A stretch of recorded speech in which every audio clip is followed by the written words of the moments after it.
अस्सलाम नाज़रीन, मैं हूं डॉक्टर मसूद परवेज़। आज का टॉपिक है कीटो डाइट। ये कीटो डाइट है क्या? कीटो डाइट कैसे इतनी पॉपुलर होगी और इसकी ज़रूरत क्यों पेश आई और इसका बिज़नेस कैसे होगा? आप देख रहे होंगे कि आजकल जितने भी मेडिकल के जो हैं रिलेटेड डॉक्टर्स हैं, वो शुगर पेशेंट को और ओबेसिटी वाले पेशेंट्स को कीटो डाइट पे लेके आ रहे हैं। कीटो डाइट में होता ये है कि अगर आप चावल खाते हैं या गंदम खाते हैं या कोई और चीज़ खाते हैं जो रेडली अवेलेबल कार्बोहाइड्रेट्स हैं, तो उससे एकदम शुगर का लेवल अप हो जाता है और आपकी शुगर हो सकता है 600 तक पहुंच जाए। उसके बाद जो है वो कुछ अर्से के बाद वो डाउन हो जाती है और आपको भूख लगना शुरू हो जाती है और हो सकता है कि आप इतना लेवल कम हो जाए कि 60-70 पे आ जाए और आप कोमे में चले जाएं। अब इसकी वजह क्या डिटेक्ट हुई? वजह ये थी कि हमारी जो डाइट है उसमें रोटी और चावल का जो जुज़्व है, ये इसकी रीज़न है। यानी शुगर को करने में या बढ़ाने में उसका रोल है जिसका है वो है राइस और वीट।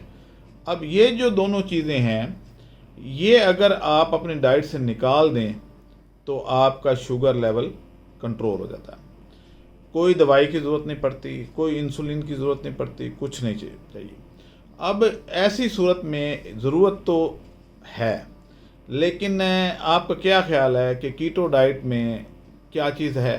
कीटो डाइट में सीरियल्स हैं। सीरियल्स कौन से? गंदम भी सीरियल ही है, चावल भी सीरियल, लेकिन ऐसे सीरियल्स जो आहिस्ता आहिस्ता डाइजेस्ट होते हैं और उनसे ग्लूकोज आहिस्ता आहिस्ता रिलीज़ होता है। यानी तकरीबन उतना ग्लूकोज रिलीज़ हो रहा होता है जितना कि आपके बॉडी की ज़रूरत होती है, और आपका हार्ट और बाकी बॉडी फंक्शन के लिए जितनी एनर्जी कंज्यूम हो रही होती है उतनी ही साथ साथ रिलीज़ हो रही होती है इन चीज़ों से।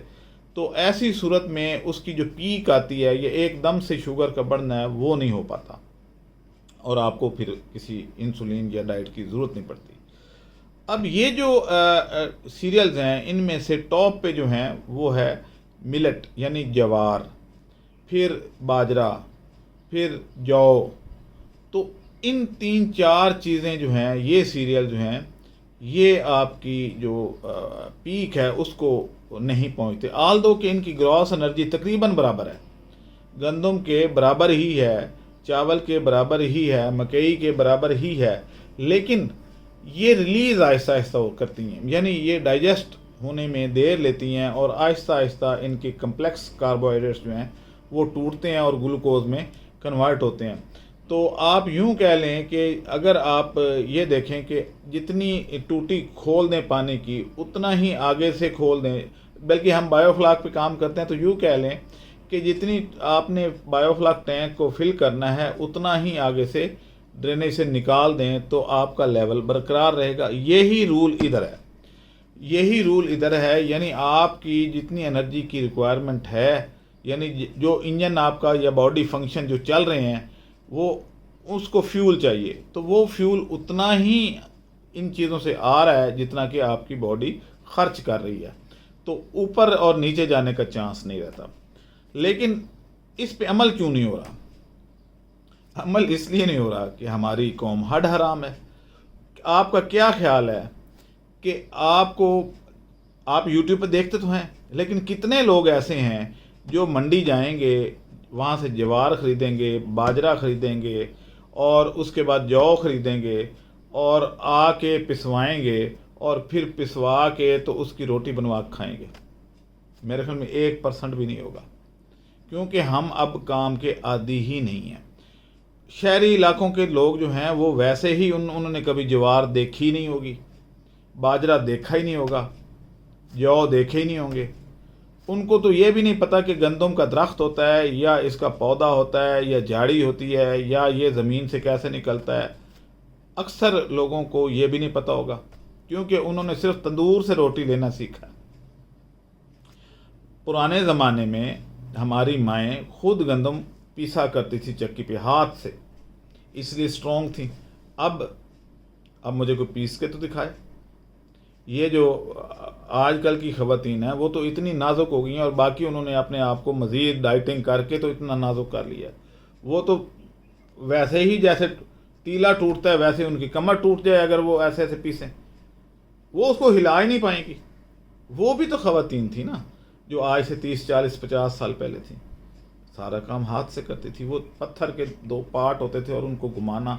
मैंने अपनी नानी को नमक पीसते घर में देखा है, गंदम पीसते घर में देखा है, मिर्चों उसी से। और उनकी अगर उम्रें देखें तो 90 साल 95 साल, और हमारी, इसकी यही वजह है। अब सूरत ये है कि ये जो हड हरामी है इसका बेनिफिट आप कैसे उठा सकते हैं। हड हरामों को हड हराम ही रहने दें, इनको भूखा मरने दें।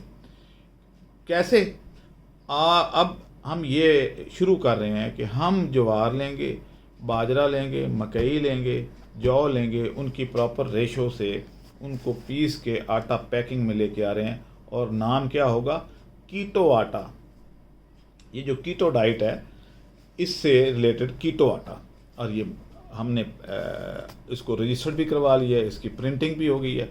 अब जो लोग इसकी डीलरशिप लेना चाहें, क्योंकि ये हर घर की ज़रूरत होगी, हर घर में अब तो शुगर का पेशेंट है, बुज़ुर्ग भी मौजूद हैं।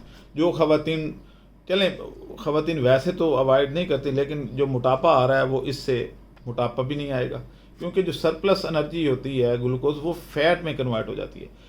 जब उतना ही ग्लूकोज रिलीज़ होगा जितनी की बॉडी की ज़रूरत है, तो डिपॉजिट कैसे होगा? फिर नहीं होगा डिपॉजिट, कब्ज़ ख़त्म हो जाएगी, क्योंकि इसमें फ़ाइबर बहुत अच्छा होता है। तो इस कीटो डाइट को या यूँ कह लें कि कीटो आटे को हमने अब मार्केट करना है। जो डीलर हमने पहले सेलेक्ट किए हुए हैं 26 के करीब हैं, जो 6 प्रोडक्ट्स पहले हैं उनमें से अब टॉप पे ये होगी, क्योंकि ये एक ऐसी प्रोडक्ट है जो हर बंदे को 3 दफ़ा दिन में चाहिए, तो इसने बिकना ही बिकना है। और इसकी आगे कई शेप्स अब आएंगी और सारा कुछ होगा, लेकिन पहले जो है कीटो आटा जो है इसको हमने मार्केट करना है। ये एक ऑर्गेनिक प्रोडक्ट है, और इस पे आपको कोई वो करने की भी ज़रूरत नहीं है कि फूड अथॉरिटी वाले और ये वो लवाजमात, वैसे हम तो खैर रजिस्टर्ड हैं, लेकिन ये जो चीज़ें हैं, क्योंकि इसमें गंदम का आटा पिसवा के लाने में आपने ना कुछ डाला ना कुछ निकाला, तो पिसाने पे आपको कोई प्रोसेसिंग जो है वो आपने नहीं की, इन आउट नहीं किया, सिंपली उसकी ग्राइंडिंग की है, तो इसलिए इस पे कोई किसी को उंगली उठाने का मौका भी नहीं मिलेगा। और इसकी जो है वो, हाँ अलबत्ता मैश साइज़ यानी बारीक कितना रखना है, जौ को कितना बारीक करना है, आपने ज्वार को कितना बारीक करना है, आपने बाजरे को कितना बारीक करना है, मकई को कितना बारीक, तो वो एक डिफरेंट सब्जेक्ट है। लेकिन इसमें से कोई चौकर नहीं निकलेगा, कुछ नहीं, सारा कुछ इसके अंदर होगा। और जो लोग इसको इस्तेमाल करेंगे उसमें थोड़ा सा घी डाल लें, क्योंकि ऑयल जो है वो शुगर पेशेंट को, वो यानी उसका कोई रोल नहीं है शुगर को अप करने में या डाउन करने में। आपने उसमें थोड़ा सा ऑयल इसलिए डालना है कि उससे इसका टेस्ट बहुत अच्छा हो जाता है। और वैसे ये क्योंकि आटा ज़रा खुश्क होता है, जैसे मकई की रोटी बनाए तो खुश्क खुश्क सी लगती है, तो इसी तरीके से इसकी भी थोड़ी सी वो खुश्क लगती है, तो इसलिए थोड़ा सा ऑयल मिक्स कर लें। तो इस तरीके से आप ये जो बहुत बड़ी एक बीमारी शुगर, यानी हर दूसरे तीसरे बंदे को अभी हो चुकी है, इससे जान छुड़ा सकते हैं। इसके और क्या फ़ायदे होंगे? एक तो ये सस्ता होगा, यानी ज्वार सस्ती है, तो ज्वार का इसमें काफ़ी पोर्शन तो ज्वार है, तो यानी हमारी गंदम पे जो लोड है वो कम हो जाएगा। अब हमने गंदम पे लोड ज़्यादा किया है, वो कैसे कि जो डबल रोटी हम खाते हैं और बर्गर और इस तरीके से शवारमे, ये रिफ़ाइंड आटे के बने होते हैं, गंदम के रिफ़ाइंड मैदे। तो मैदा जो है वो यानी रिच सोर्स ऑफ ग्लूकोज है, तो इसलिए जब उससे हट जाएंगे तो गंदम पे कुछ लोड कम हो जाएगा, और हम ये जो प्राइसेस बढ़ाते जा रहे हैं आटे की, ये वो तो ये कंट्रोल होना शुरू हो जाएंगे।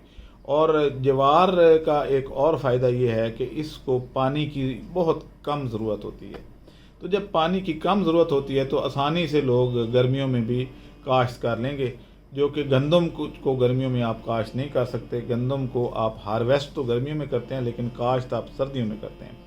तो इस तरीके से थोड़े पानी से आपकी एक सीरियल की प्रोडक्शन शुरू हो जाएगी और इस तरीके से एक तो सेहत बेहतर हो जाएगी, मुल्क की इकॉनमी बेहतर होगी, आपकी जो ज़मीनें गर्मियों में लोग छोड़ देते हैं कि पानी की दस्तयाबी नहीं होती, थोड़े पानी को, तो थोड़ा पानी से भी आप इसकी क्रॉप को ले पाएंगे। तो जो जो लोग इस कीटो डाइट के डिस्ट्रीब्यूटर बनना चाहें, जो नए लोग हैं या पुराने में से भी, तो वो अपनी कंसेंट यानी अपनी विलिंगनेस या ख्वाहिश वो हमें मैसेज कर दें। नंबर ऊपर चल रहे हैं, वारिद का नंबर भी है और मोबलिंक का भी है और टेलीनॉर का भी है, ये तीनों नंबर ऊपर चल रहे हैं। आप इनमें से किसी नंबर पे रब्ता करके तो अपनी विलिंग शो कर सकते हैं। हम भी यहाँ से मार्केटिंग उनकी करेंगे और अपने एक लिस्ट डाला करेंगे यूट्यूब चैनल पे, इस पे भी, किसान टीवी पे भी और अपना खान बायोफ्लॉक टीवी पे भी और बाकी जो सोशल मीडिया के हमारे नेटवर्क्स हैं वहाँ से हम इसकी अपने डिस्ट्रीब्यूटर की लिस्ट डिस्प्ले किया करेंगे कि जिसको जिस शहर में कीटो आटा चाहिए तो वो वहाँ से जाके ले सकता है। तो आज के लिए बस इतना ही, आप मुझे इजाज़त दें। अल्लाह हाफ़िज़।